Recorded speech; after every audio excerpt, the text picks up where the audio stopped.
যুক্তরাজ্যে ৩৩তম rain dance চলচ্চিত্র উৎসবের বাংলাদেশ থেকে ২টি সিনেমা মনোনয়ন পেয়েছে। নুহাশ হুমায়ুন পরিচালিত ২ শ ও মাকসুদ হোসাইনের সাবা।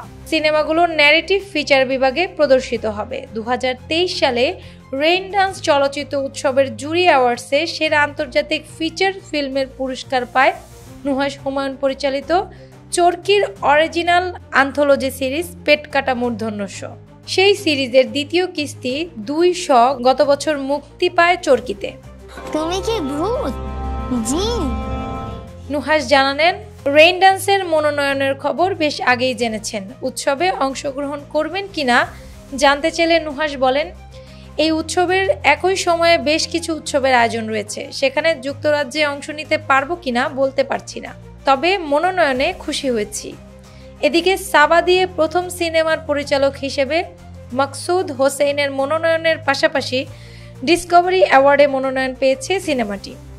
পরিচালক মাকসুদ হোসেইন বলেন, আমাদের সাবার জার্নি দীর্ঘ সময় ধরেই চলছে, সেখানে রেইন ড্যান্সের খবরটি বেশ ভালো লাগার। গুরুত্বপূর্ণ সব সিনেমার সঙ্গে আমাদের সিনেমাটি প্রতিযোগিতা করবে, এটা আমাদের জন্য সম্মানের।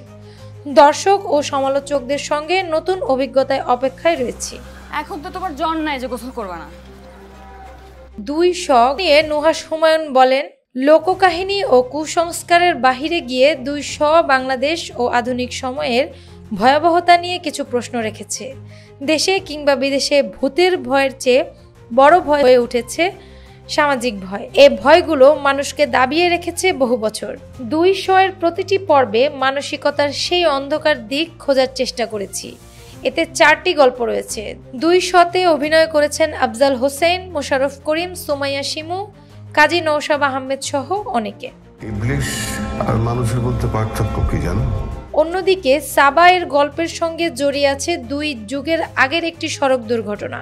সেই দুর্ঘটনায় আহত হয় ১২ বছরের এক কিশোরী ও তার মা। কিশোরীটি সেই ঘটনায় মানসিকভাবে আঘাত পায় আর মায়ের সঙ্গী হয় হুইল চেয়ার। সেই সড়ক দুর্ঘটনা পরবর্তী ঘটনা নিয়ে এগিয়ে যাবে গল্প। এতে মায়ের চরিত্রে অভিনয় করেছেন রোকেয়া প্রাচী আর মেয়ে হয়েছেন মেহজাবিন চৌধুরী। গুরুত্বপূর্ণ আরেকটি চরিত্রে রয়েছেন মোস্তফা মনোয়ার।